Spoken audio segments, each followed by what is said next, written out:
Hey everyone, I don't know whether to apologize to y'all or to say you're welcome, but you're getting a lot of episodes this October. And that's because I had already gotten a whole lineup of writers who are writing like disabled writers who are doing spooky fiction. And then I was like, oh, we have a election coming up. And I realized that on TikTok, I get to talk to actual people who are running, and some of them are nice enough to come on this podcast. And there's no way I'm pushing anyone off. So October is just going to be your disability, invisible illness chat month, I guess. This is someone I've been desperate to talk to. I ran across her in my FYP. I'm on TikTok way too much. It's a problem, I know. But I did get to see what she had to say, and oh, was I excited. And y'all know me. I'm a little snarky, I'm very snarky. I am easily made sad. I'm still a little heartbroken over some of my past politicians that I'd really supported who hurt my soul, Cory Booker. And I'm really excited, and I'm not even cautiously excited. I'm just excited. So I would like everyone to welcome Tessa Lynn Hodge. She is running for the seat District 23, and I'm specifically interviewing people who are coming up on incumbents or have some really amazing platforms and are not taking money from terrifying corporate overlords. So, hi Tessa. Hey, thanks for having me. That's a fantastic intro. Thank you so much for having me. I really appreciate it. No worries. You're just someone who just seemed so like you are walking the walk, you are talking the talk, and you're actually one of us. You did not come from some insane hedge fund. You actually did your service in your community. You are a licensed social worker, if I remember correctly. Licensed clinical social worker. You've been on boots on the ground in your community. So I don't think that there's anyone besides social workers and elementary school teachers who know more about what's going on in a community. Maybe nurses. Maybe. There we go. My husband is actually a special education elementary school teacher. So Okay. we have both. For both of you. Like, your husband is also a badass. Like, I watched him get arrested on TikTok because someone was giving false claims. Y'all have quite the story, and I just cannot underline how brave you are. Because, like, there's so many of us who are on TikTok going, why aren't you doing something? Do something, someone. And then no one's looking at themselves. Like, we're all waiting for Superman or for, like, Wonder Woman to fly in and save us. You guys are actually showing what that work actually looks like. Well, and I think, my husband and I come from a very privileged place. Like, we are both pasty pale white skin. We are a straight presenting couple. We both have good jobs. We're financially stable. And so we really come from a place of like, we can take those risks, right? Like we are physically able to put our bodies on the line. We are just in a place where we can stand up for others that are not in a place to do that. And so I really think it takes looking at like, okay, where am I? What can I do? And my husband and I are just, really in a position where we can do a lot. And so we're doing our best.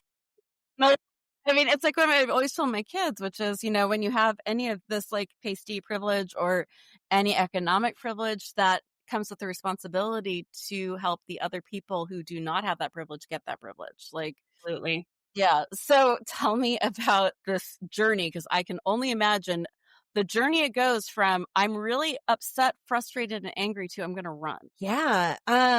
So as you said, I'm a licensed clinical social worker. So I'm born and raised in my district. I've lived here my whole life, and I came from a very working class family. My mom was a bartender my whole life. My dad worked construction. He was a union construction worker for 25 years. Now he's a building inspector.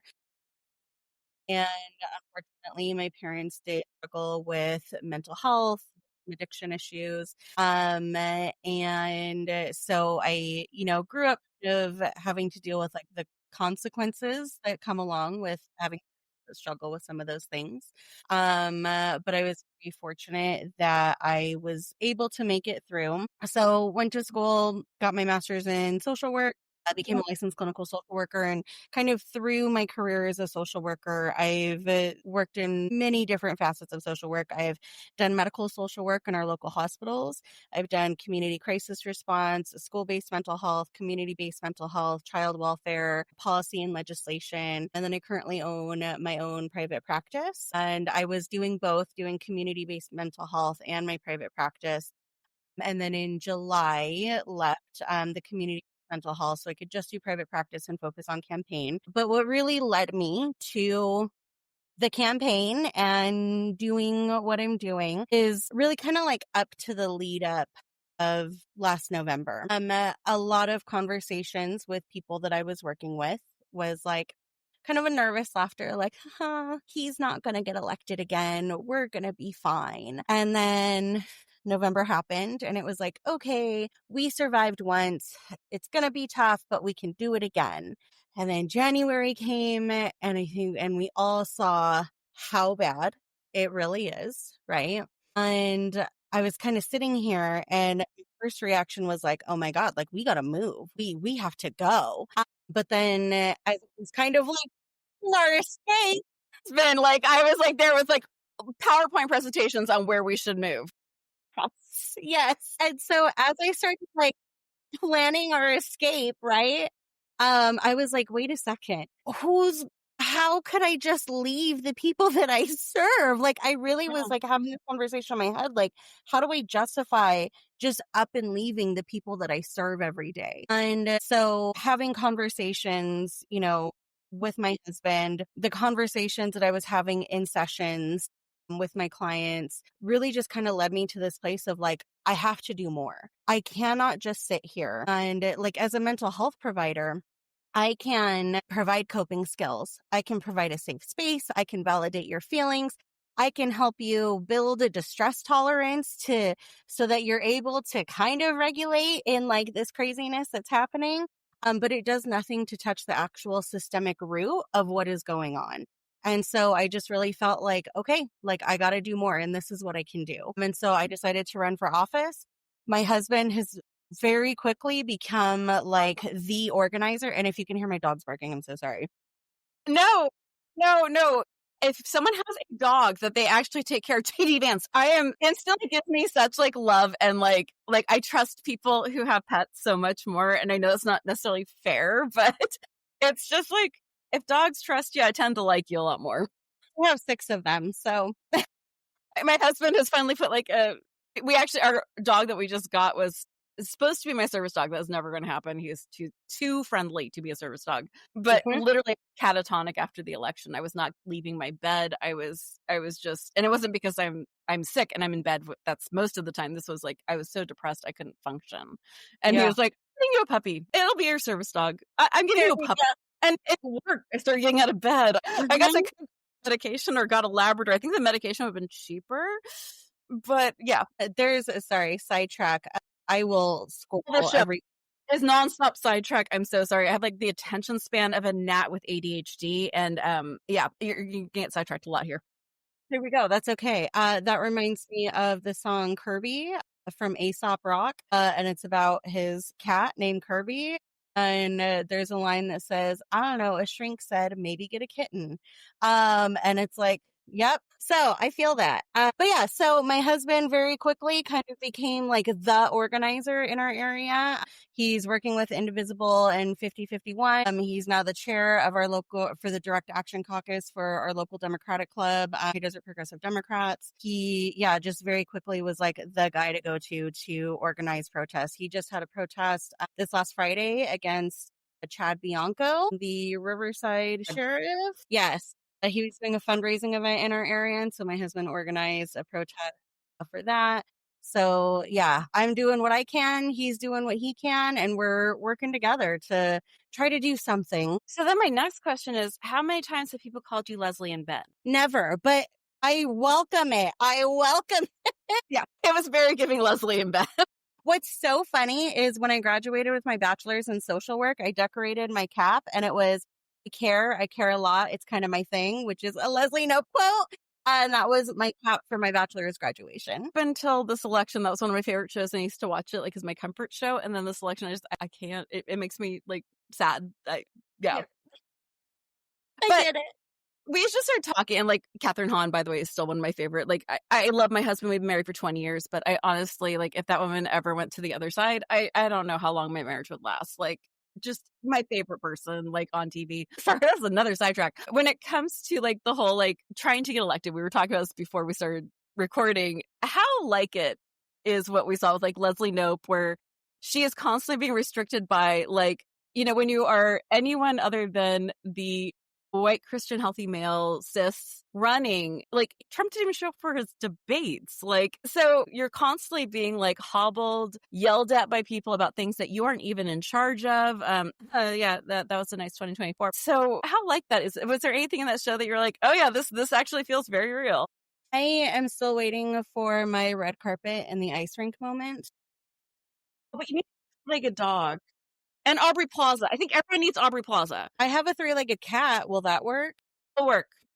We just need to get Aubrey. And you're like in the neighborhood with Aubrey. I have a dog with no teeth. Like, take your I pick. think you need to get Aubrey over there. If we could get Aubrey Plaza like on the campaign trail with me, I think it would go really far. And I'm open to that. Aubrey, have your people Yeah, call my Aubrey, Catherine Hahn. Yeah, there we go. That's my number. But I think like there very much is kind of, I do have I always forget to a consultant. I do have a consultant. But he's a local consultant, like he's not some big DC person. Like he does like local regional campaigns. So he's worked on like other regional campaigns in my area. And when him and I first sat down and kind of talked about, like if I wanted to hire him, I said, like, the biggest thing is like, I'm not going to be your traditional candidate. And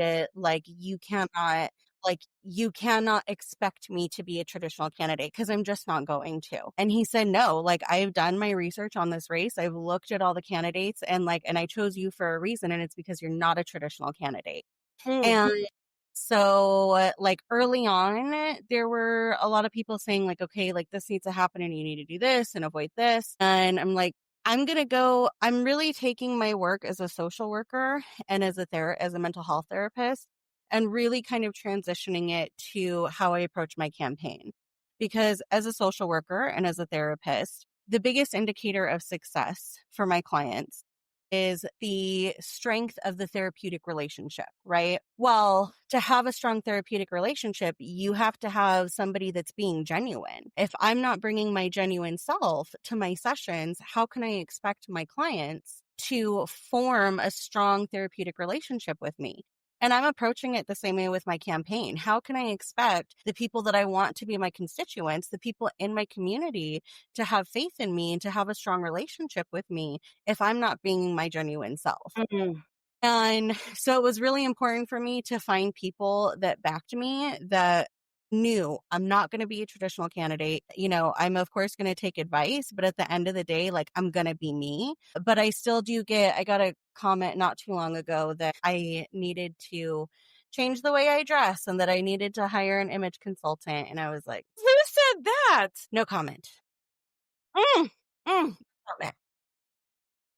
It's such like a cute little rockabilly thing going on. Like, it's adorable. Like, Listen, I think I look friendly and approachable, and I am friendly and approachable. And I think that's what's missing from politics is like politicians are not supposed to be these like weird idols for one. And they're not supposed to be these oh my God.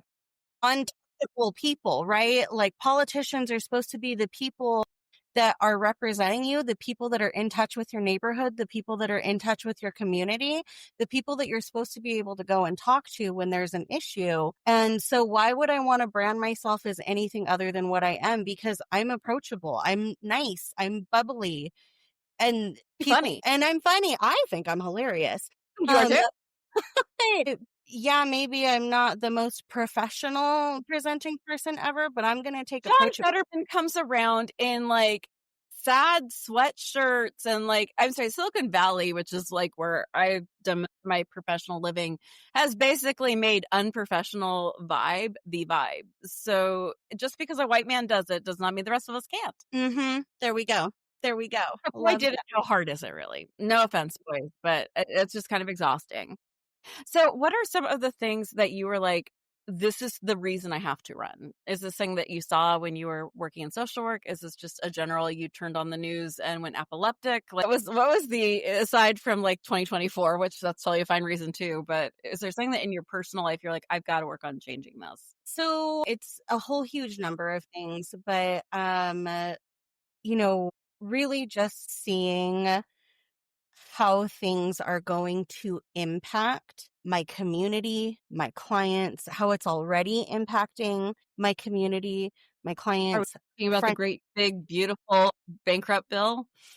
Yes, Rural hospitals and what this will mean for Medicare, Medicaid? yes. So, I mean, there's a whole host of issues with that. But so in my district, the 23rd district is a primarily rural district. And we are absolutely massive. We are bigger than some states because What we are. the cities? Because I don't know if everyone's gonna know what those cities are in your district. Yes. Okay. So the 23rd Congressional District here in California, it encompasses the high desert. So that's like Victorville, Hesperia, Apple Valley. And then it goes to the north to Kern County and Los Angeles County. So we have California City and Lake Los Angeles. And then it goes to the east all the way out to the Nevada border. It goes kind of south-ish to Joshua Tree National Park. So we have some at Joshua Tree National Park, and we have like the Morongo Basin. So that's Joshua Tree, Yucca Valley, and Flamingo Heights, like all those areas. And then it goes up to our mountain communities of Big Bear, Lake Arrowhead, and those communities up there. And then it comes down into Park, Redlands, and Yucaipa. So it is huge and massive. Big. I had like a thought of it and it was like half of that. Oh, yeah, no, it's absolutely, it takes a solid, depending on traffic, like 3 hours to drive from one end to the other, like any which way you go. You're Yes. also dealing with some varied, like, I always think about this as like the United States, any sort of district, it's a group project, and you're working with people who might be diametrically opposed to you, and your district is like many districts of diametrically opposed. Like, Absolutely. so how do you become a teacher for a group project where people might not believe the other people deserve to exist or deserve to be in that room, or will constantly like decide that they will vote for vibes rather than policies? Hmm. Hmm. So I think the big thing that, like, the big way that I'm approaching things is like, am I running as a Democrat? Yes. But I'm really approaching my campaign from a community first standpoint. And our communities, the communities in the 23rd Congressional District, are communities that historically get overlooked by San Bernardino County, by the state. But like, we are just kind of like, oh, that's them desert people. Like, so we very historically get overlooked. And so I'm really approaching this from a community standpoint of, look, the people that live in Redlands are going to have very different needs than my people who live out in Barstow. So we're talking like a very city area that has a high amount. So Redlands is very city, has a high amount of like doctors that live in it because we have a very large teaching hospital right there. But then Barstow is way out, teeny tiny city in the desert, not a whole lot of resources. The needs are going to be very different. But the thing that's going to impact both of those cities equally is these cuts to Medicaid, Medicare, the ACA, all of those things. So in our district, just about 50% of the hospitals in our district are likely to close because of the big, ridiculous bill. So there are people in my district who are going to have to drive over an hour to reach a hospital. And so for the people in Redlands, their hospital is fine. Their hospital isn't going to get touched. But already people in other areas of the district have to drive to Redlands to see specialists. That is only going to increase once other hospitals in the district close. There's 4 hospitals that are at risk of closing. So wait times are already super high. What's going to happen when people from over an hour away are now having to drive to your hospitals? The wait time's going to go up even more. And so I'm really approaching this from a community standpoint of, listen, we may not agree on every single issue, but I'm here. I've worked in our hospitals. I've worked in our community. I've worked for the county and in policy in legislation, and I can see directly how all of these things, even in other areas of the district that are way far off from you, are going to impact you directly, but I have solutions for them. And what are some of the solutions? So I'm going to speak kind of directly about like emergency room wait times, right? Yeah. So my closest hospital, well, there's two that are close to me, but the primary one is St. Mary's Medical Center. And I, for a short period of time, worked there as a medical social worker. And the ER wait times are crazy. I mean, we're talking like 8 hours in the ER for wait time. So one of the issues is, of course, short on staffing. So short on nurses, short on doctors. There needs to be more staffing. But the other big issue is there's not enough skilled nursing facilities. There's not enough memory care facilities. There's not enough access to things like home health care. So when we have people that have been in the hospital for 2, 3, 4, 5 days, whatever it is, and they're ready to be discharged, but they may need to be discharged to a memory care facility, a skilled nursing facility, or they can go home if they have access to home health. If they can't get any of those things, if they have to wait for a bed to open, if they don't have access to home health or to be able to pay for it, guess what? They're sitting in that hospital bed even longer, taking up a space. Meanwhile, we have people in the emergency room that need to be admitted, that have been admitted to the hospital, that are taking up a bed in the emergency room, waiting for a bed to open upstairs. So that means that the people in the emergency room are waiting even longer for that bed in the emergency room to open. And so it's this chain effect. So if we can open up more skilled nursing facilities, if we can increase access to home health care, if we can have memory care facilities, if we can have these other options, that's going to ease some of the burden on the hospitals. And then I'm also looking at things like how do we expand teaching programs for nursing students. Right now, Victor Valley Community College, my local community college, has a nursing program, but there's a wait list for it. How do we expand training opportunities into our remote cities so that we can get people actually from the community to get the education that they need to actually work in their community? And so I think those are some of the big things that, people aren't necessarily looking at, but they have really big impacts. And they also have a history. The thing you just described was done very successfully, and I'm forgetting which coal mining town, but there was a coal mining town that the mines had closed down, and they had a lot of people with no jobs and a lot of people with very sick respiratory issues. So they did a program exactly what you're describing. The thing that they did was they made the nursing school free. And the community came together and they went to school, and now they all had well-paying jobs in the healthcare facilities. And you did not have the addiction that you would expect in that town to occur because people, when they have hope and life, tend to choose different things. And there is an opportunity to better be upwardly mobile, to better your situation in life. You're going to take that. You're going to take that. Trying to explain to people, like, the taxes are going to go away. People are going to take taxes. Where do you want them to spend it? And when we spend it on people, and when it's not corporations, when we spend it on the everyday people in education, in bettering, we see like the return on investment's insane. I'm so sorry. I'm not running. You are. My apologies. I just wanted to make sure that like everyone who's listening to you is like, yeah, I've heard that before. And it's like, yes, but it's been done before. I want people to understand this isn't a pipe dream. It's a successful program that has been implemented before, that has real world history behind it with real world success. I just want to make sure everyone understands what you're saying isn't just I'm promising rainbows and ponies. And when people are asking like, well, where's that money coming from? Nothing's free in this world. I hate that. We've actually seen how this pays for itself and then pays for the next generation of people to do it. Like this is actually economic sense. Everyone who thinks that Republicans are making economic sense, I need you to actually look at the numbers. Exactly. And here's the thing. So, and I take kind of my own story and use this as an example. When I was 16, I was in a fatal car accident and 2 of my friends were killed. And in my early 20s, I was diagnosed with post-traumatic stress disorder from that. And I could not, there were days I couldn't even think about getting in the car because I would just freeze and have a full-blown panic attack. How do you go to a job? How do you go to school when you can't even get in the car?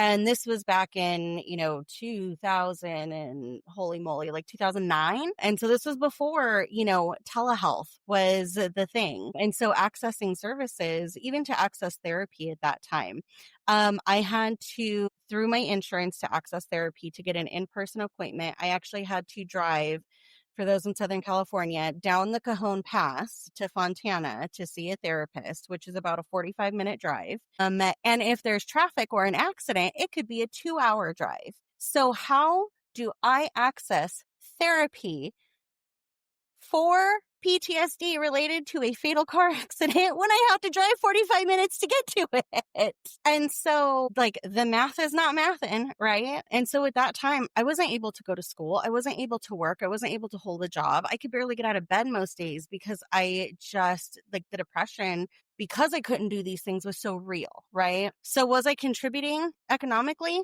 No. Was I doing anything productive? No. Just because I couldn't do those things does not mean that I'm not worthy as a person, right? Like, being productive and getting out of bed, like, does not inherently make you a worthy person.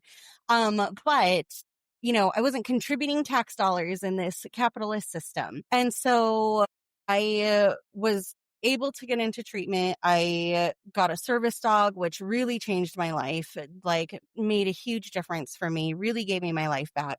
And I was able to go to school, and I was able to get my bachelor's in social work, and I was able to get my master's in social work, and I was able to get a professional license.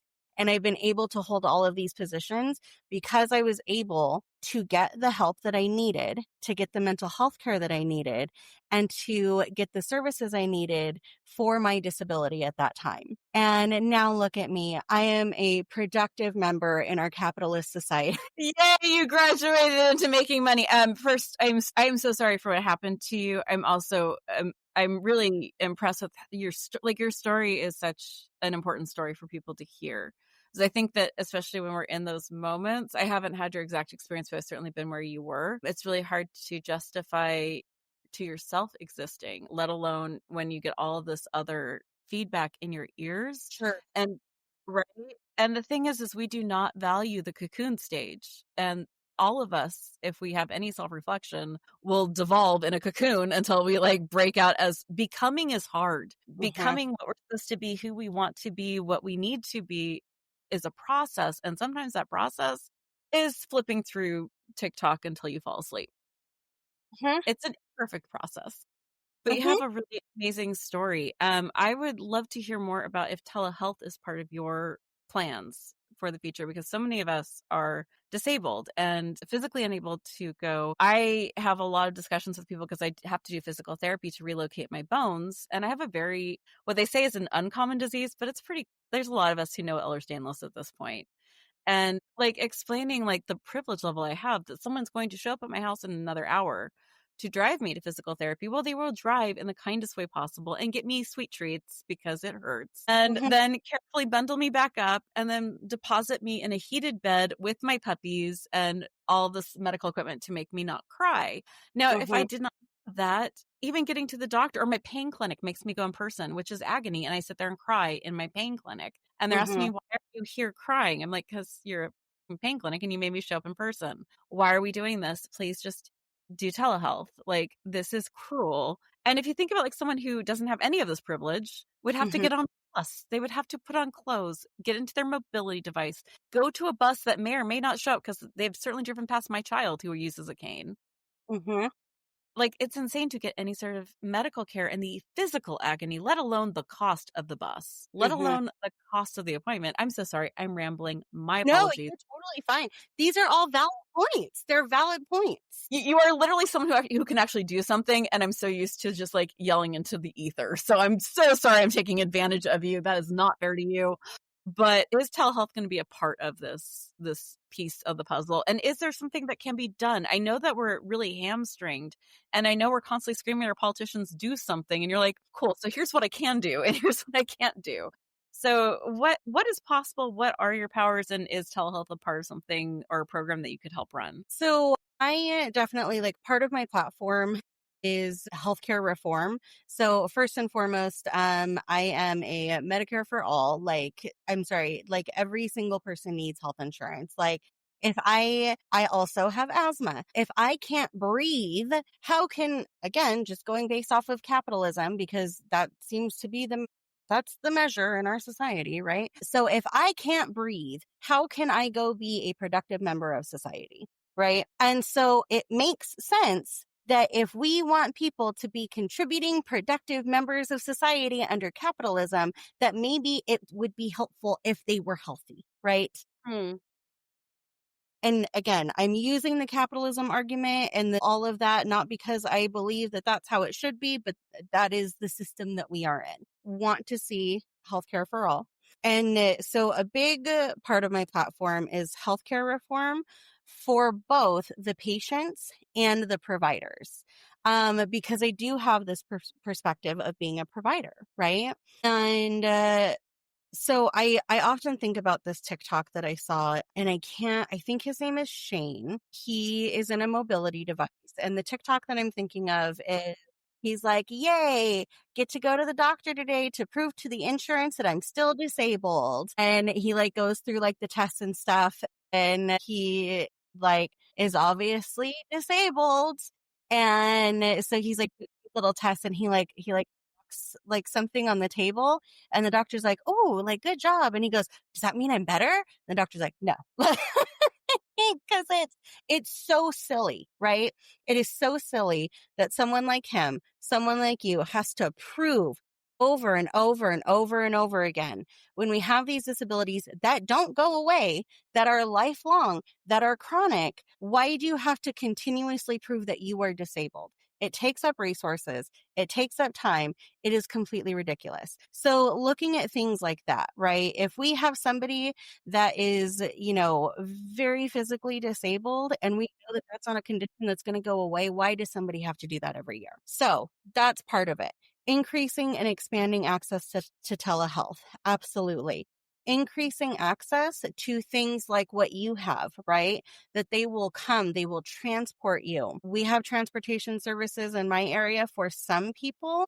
But when I think about people that live an hour from a specialist, right? Even now, they live an hour from a specialist, and there's not readily accessible transportation.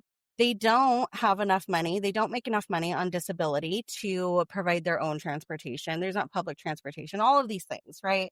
So expanding access to telehealth, expanding access to specialists, expanding access to, even for some people who would qualify, home visits from Mm.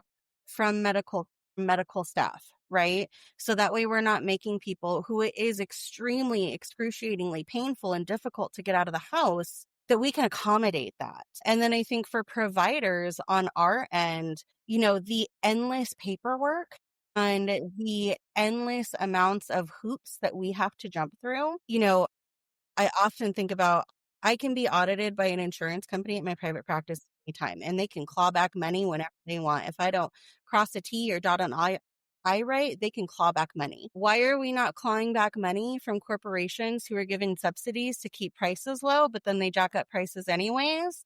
Why are we not clawing back money from why are we clawing back money from therapists and doctors that like didn't cross a T right? Like that's ridiculous. So lowering the barrier for doctors and providers to be able to provide. And then also in terms of like mental health care, right? I like to joke that when therapists leave grad school, we leave knowing just enough to know that we don't know anything. And so much of our learning is after grad school, but it is so expensive to get specialized. And so when we think about like co-occurring disorders like mental health and like substance abuse, when we think about disorders like schizophrenia, bipolar disorder, borderline personality disorder, all of these things that are maybe a more significant diagnosis, to get specialized in that is cost prohibitive. It's very expensive. And it's really difficult to find the training in in those areas. So there's a lot of therapists who don't have the ability to do that. And so we have a shortage of therapists who are qualified to treat these more significant conditions. And so when we look at, and I'm rambling now, but when we look at medical care reform, we have to reform it for the patients. We have to reform it for the clinicians and the providers as well. I agree. I think you should also even go a little further to it has to change for the students. The students need to be able to afford to go to school. There's my baby. God. You feel like you want to say hi? Do you want to come up here and say hi? You can come up and say hi. No, he just wants to be a pain that, nope, still not good. You're still being a very bad dog. Because this is just real life. Hey, baby, you done? Thank you. Oh, they're so cute. Until they're a menace. My gosh, I bought so many bras, and whenever you get to like anything like this, it's not just a bra; it's a structural support garment that like requires an architect to sign off. And I feel that. I feel that. yeah, and so they're not cheap things, you know, like they're like $70 a garment. And he's like, oh, "Thanks for the snack. That was so helpful. I love the snacks." My husky ate my Converse the other day, so I get it. He ate my Merrells. Just like that was like snacks, I guess. I don't know. I'm so sorry. So he got me off topic and now I can't think. So we were talking about mental health and about students being able to afford to go to school. Like I know I'm old. I'm very aware. I'm almost 50. And when I went to junior college, and I went to the school here in California, and it used to be free. College used to be free until Reagan. And I was like, oh, you know, people who don't look like me are going to college? No, we can't have that. They're becoming lawyers. What happens when they become lawyers? What happens if they become a doctor or a politician? My God, imagine. So that's where we got this now insane thing where we are paying obscene amounts for college because it was $12 a unit when I went. And that was significantly more than my parents paid because my parents were able to work a summer job. And in the Bay Area, in like Berkeley, California, they could work a summer job and pay for tuition at a state college, a 4-year college, and have an apartment and food. Now, I went to school in the 90s. Even, oh my God. And no, that was not possible. And I went to graduate school in the early 2000s, and I was paying that off until I was diagnosed with a disability that was degenerative and would never go away. So it changed so drastically from my parents to me to now my children, where it's $50 a unit for junior college. Now, when you're talking about things like addiction and wanting to do good things in your community, how are we supposed to get the people who actually understand addiction into college? How are we supposed to do that? How are we supposed to get this where they can't, like, I don't know if you've been near Stanford at all. This is in the richest city in the state. You cannot get a house in Palo Alto for like less than $6 million. Yeah. And you go to that campus, it is just a line of RVs because students can't afford. So what are we like? How are we supposed to get the people who actually want to be social workers, really want to be teachers, really want to be doing this work, want to be nurses, want to be doing memory care? How are we going to get them educated in this if we are not solving housing crises and the cost of the education, cost of education, all of that? Because let's be real, there are 16-year-olds who are out of household right now. Yeah. This is not something that's just, you know, the legislation drives me nuts in the state as far as like how we do things. So I'm so sorry. Again, I'm not running. I'm so sorry. I just want to make sure that telehealth is a big part of your plan, especially since like it seems to be one of the most economic ways of handling this change and how we're going to be not funding rural healthcare. At least we could get some basic stuff done. I'm so sorry. My teeth are like gritting so bad at this. Like it's turning into powder. I'm so like horrified and terrified for everyone. And we already didn't have the doctors and nurses. And now we're going to only going to get worse.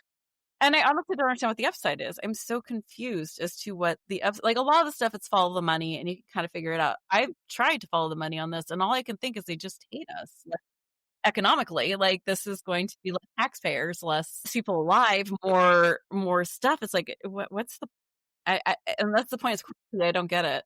And I feel like some of this is, I mean, you know, a lot of this has been in the works for a number of years. I mean, for decades, really. Like they've been working to get the Supreme Court to where it's like, yes. But I also feel like some of this is in backlash to So like after 2020, there was that like period of like the great resignation, right? Where people were able to move around and to increase, their pay and get better positions. Like I know I certainly did that during that time. I literally went from one job, and this was after I had my master's degree. I went from one job to another that was a $13 an hour increase. Jeez, that's Yeah. like that is life changing. Life changing. Oh my gosh. My dogs are That's like not. the difference between like survival and being able to actually start considering a future. Yes. My husband was able, so my husband was a restaurant manager for years and years and years. And during COVID, he got laid off. And so he was kind of figuring out, he was like, I don't want to be in restaurants anymore, but like I would like to go back to school, but like how can I afford to take this pay cut? Right. Well, because I got that $13 an hour more, that made it so that it was possible for him to take a $40,000 a year pay cut to step down from being a restaurant manager to then enter into the education system as a paraeducator, making like they make no money. It was literally a $1,000 a year pay cut for us. But he was able to do that and to start going to school because I was able to get that $13 an hour more. And, now I've gone above that.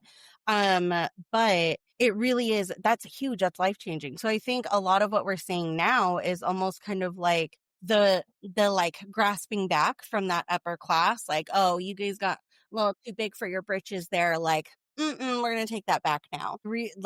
Because everything that's happening does not make sense. If you want people to continue to buy stuff that drives the economy, if you want people to continue to go out to dinner and to get fast food on the way home instead of cooking at home, if you want people to continue to pay tax dollars, like people need healthcare, people need jobs, people need good paying jobs. And so the only thing I can think of is that it is in response to my $13 an hour more that I got during that time. It's in direct response to that. Sorry, guys, I ruined it for everyone. All, all of it.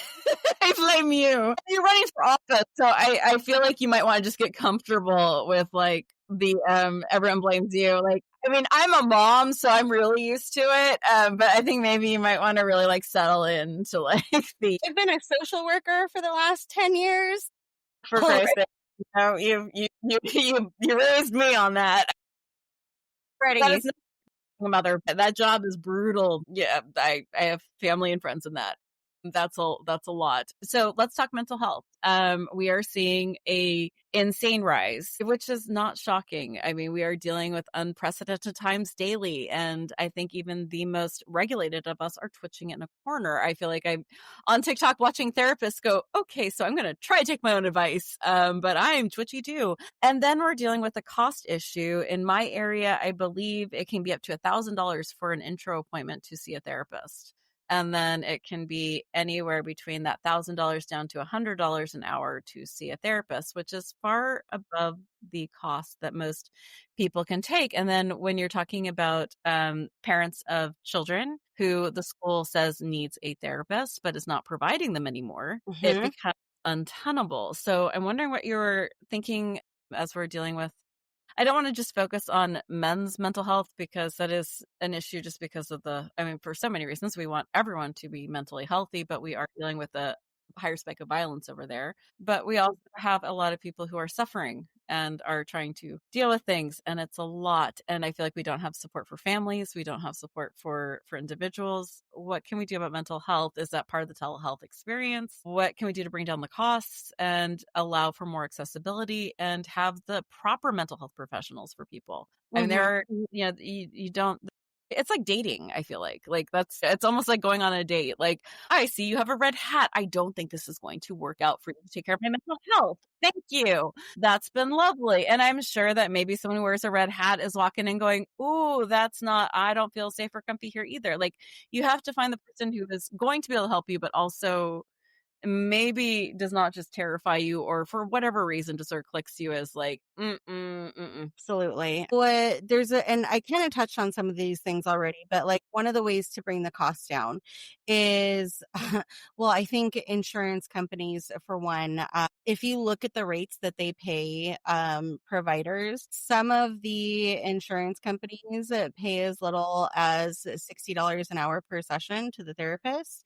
And keep in mind, like, okay, I own my own private practice, right? So, and I strictly do telehealth from home. But if I had an office building, right? So I'm paying for the office, I'm paying for malpractice insurance, I'm paying for insurance. Real quick, could you tell people what malpractice insurance costs? Because I don't think my dad was a therapist. That's no reason I know this. Okay.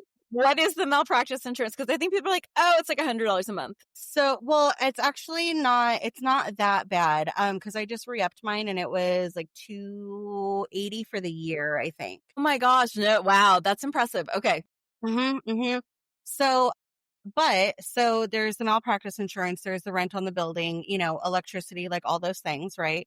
But then Mhm. there's also, we have to take a certain number of continuing education units every 2 years, and that Are costs they money. free? Those aren't free. You can get them for free from some places, but like I just paid for a trauma specific course that was I think it was like 500. And so if I own my own private practice, I'm paying for that out of pocket, right? You're also paying for the upkeep on your license. Every 2 years, you have to renew your license. You have to pay for that. There's a lot of things that you're paying for out of pocket. I'm just curious, like, how much is that to renew your license? So when I got my license, when I got licensed, it was you had to pay like 150 or 175, I think, well, like 175 for the test to take the test. And then if you pass, then I had to pay another like 100 or 150 to board for them to be like, "Oh, yes, we will recognize your results." The puppies are not having it. My chicken got out. I was like, if you see me like looking up and over, it's because my chicken escaped, like little Houdini, and she's just prancing in front of the window. Oh my God. Hi, I'm lunch. I'm just here to annoy you. Now, with your test, do you have to go in person? Because that's something that was like my dad always had to go in person. Like, what happens if you're disabled? Like, you're in a wheelchair and or you have ADD or like you have other things or like your hands don't work or like whatever is like I can't sit up for like hours. So like I had thought about going back to school to get. And it's a 4-hour test. It's Yeah. a 4-hour test. But what happens if you're disabled and that's just not something you physically can do? You're just not allowed to be to get relicensed. So you can request like various accommodations from the board, but that's a process in and of itself. My husband, who's a teacher, my husband has severe dyslexia, has been diagnosed since he was a kid, and he was trying to get accommodations for like when he had to take his test to be a teacher. And he has like all his documentation from like 12 of like being on an IEP, and they were like, no, that's not good. You need something psychologist. It's like $2,000 if you want to get some kind of diagnosis as an adult because insurance won't cover it. So even though he has all this paperwork from K through 12 showing that he has a learning disability, Yeah. that he was on an IEP, they were like, nope, you need something recent from a psychologist now showing that you have a learning disability. We didn't have $2,000 to pay for that. No, and then we're living in a world where our president and the head of the healthcare are starting to really look at like tagging people in a way that I haven't seen since like I don't know back when my family went running over to this country. And it's very concerning to get like these diagnoses at this point in time. At least for me, I have been very much distracting you, and we're almost at an hour. I want to get right back to your campaign. So give me the campaign promise that is like the thing that you are like, this is, if I get nothing else done, I get this done, I will have done my job. So I don't want to say it's like a specific piece of like legislation or something like that, but my campaign slogan is people over party. Mm, my God. So the purple unification, that's a really great slogan there. I really believe that if you are Democrat, Republican, Independent, like I don't care. At the end of the day, the people in my neighborhood, the people in my district, that's my community. And Mm. so I don't care if you're a Democrat. I don't care if you're a Republican. I don't care if you're independent. I don't care what your party is. I want you to be successful. I want you to succeed because if you are doing well, guess what? That benefits our community and I'm going to benefit from that also. And that, like, I don't know, that may come off as selfish, but like, I want my community to thrive. I want the people in my community to thrive. And we may disagree on certain things, and that's a whole nother topic for a whole nother day. At the end of the day, I want people in my community to thrive. And so we have to start putting aside these labels and we have to start getting back to who is in my community. And if they are suffering, I am suffering. Mm. If people in my community are thriving, I am thriving. And so my promise is that I am always going to put the people in my community over party and I'm going to do what's best for the people in my community. I love that. Is there like some like best thing, like if you could just do something, if there's no red tape, what would it be? Healthcare for all. That is number one biggest thing, healthcare for all. Number one. That would be so amazing. If I could go to the hospital without going bankrupt, I would be very excited. Mm-hmm. Number two would be overturning Citizens United. So if I had two, it would be healthcare for all and Citizens United. Oh my God. Okay, for our international listeners, because we have quite a few of you. Hi, everyone.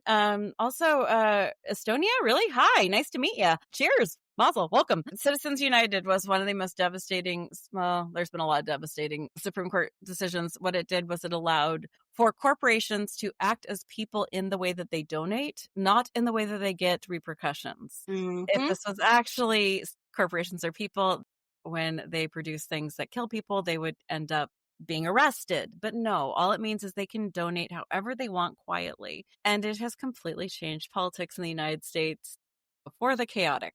It's where we get a lot. I mean, we had APAC for a long time before that, but now it's really hard for people to. And I always try to keep that in mind because there's a lot of issues, but like if a foreign country is paying our politicians, that's definitely a question. And I also try to keep in mind that it's very hard to run. It's very expensive to run. Yes, And there's a privilege level if you don't have to take that money. Like I'm like in San Francisco, we have a person who's going up against Pelosi's seat, and he is right out there screaming, "I don't take money from APAC." I'm like, I appreciate that, but you're also a billionaire, so you do have options that other people don't. Like when you have money and privilege, you have good choices. Now, not everyone makes those good choices, but you have better choices. Like, and I always try to be mindful of like, there's people who don't have those choices, but it is concerning. How are you able to like walk this? Because you're not taking money from them. Is that right? I'm not. And I do have to finish up pretty quickly because I do have a I'm client. so sorry. I warned you I'd kidnap you. No, Not that's okay. anyway. I just really enjoy your company. And I'm happy to come back on for a part two also. Absolutely. So I'll kind of make this quick and do kind of like my closing spiel. Absolutely. And wrap up with how people donate and how they find out more about you. And then we can just end it Yes. there and then you can head off to your call. So I am not taking big corporate money. I am completely grassroots funded. I am going up against the 11th richest member of Congress. The incumbent, Jay Obernolte, is worth $97 million, has his own private jet, lives in D.C. full-time in a 3-story home with its own elevator, and has a beautiful view of the Capitol. Hey, and from his rooftop balcony, he has a beautiful view of the Capitol. And so I obviously I'm still working. I have to run because I, have a client right now. But at the end of the day, my community and people from outside of my community supporting me, wanting to see real change, wanting to see somebody who is going to stand up for disability rights, who's going to stand up for Gaza, who's going to say that it's a genocide, for someone who isn't going to take a big money, for someone who wants to see change in our medical system and for mental health care. Like, the people that want to see change are the people that are funding me and supporting me. And I appreciate every single penny that comes in. No donation goes like unthanked because they're all huge. So my website is tessa4ca.com. That's TESSAFORCA.com. There you can donate, you can sign up to volunteer, you can sign up for my mailing list, and then all of my social are either Tessa Lynn Hodge or Tessa4ca. Again, TESSAFORCA. And I want to thank you so much for having me. I so greatly appreciate it. Thank you so much. And if you go to our show notes, you will see a button right there, and it'll go right to all Tessa's information. So you'll be able to get that right from our show notes if you don't remember, if you're driving. Tessa, I cannot thank you enough, not just for your time, but for running. This is a really big, hard thing you are doing, and I really appreciate that you are doing that for your community and for all of us. Thank you. Thank you so much. You're very welcome. Have a great day. Thank you, everyone. Be kind, be gentle, in whatever way it looks like to you, be fierce.